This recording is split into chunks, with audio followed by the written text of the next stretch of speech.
જૂનાગઢ જિલ્લાના માંગરોળ પંથકમાં કમોસમી વરસાદથી ખેડૂતોના મગફળીના પાથરા પાણીમાં પલળી જતા પાક ફેલ થઈ ગયો છે, જેના કારણે ખેડૂતો લાચાર બન્યા છે।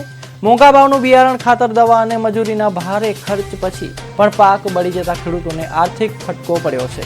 વરસાદથી ઢોરનો ચારો પણ પલળી જતા વર્ષભરનો જથ્થો બગડ્યો છે। માંગરોળના માનખેત્રા ગામના ખેડૂતો સરકારને સહાય માંગી રહ્યા છે, જ્યારે ધારાસભ્ય ભગવાનજી કરગઠિયાએ પણ સરકારને સહાય ચૂકવવા માટે પત્ર લખી ભલામણ કરી છે।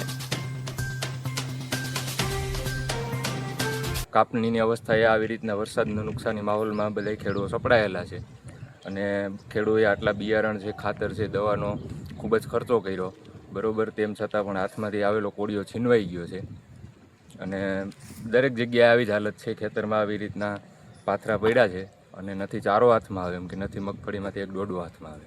મારા ખેતરમાં 20 વીઘાની મગફળી કમ્પ્લીટ પલળી ગઈ છે અને અમારા ગામમાં પણ બધાયના ખેતરમાં આવી રીતના જ પાથરા પડ્યા છે અને પારાવાર નુકસાન થયું છે। પશુનો ચારો બગડી ગયો છે।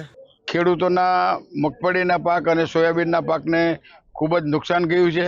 સાથે સાથે જે ખેડૂતોના મગફળી જે ખેતરમાં ઉપાડેલી હતી એને હિસાબે વરસાદના હિસાબે ઘાસચારાને પણ ખૂબ જ નુકસાન થયું છે અને સરકાર મુખ્યમંત્રીને મેં પત્ર લખ્યો છે અને 1-2 દિવસમાં રૂબરૂ મળીને મુખ્યમંત્રી છે અને કૃષિ મંત્રી છે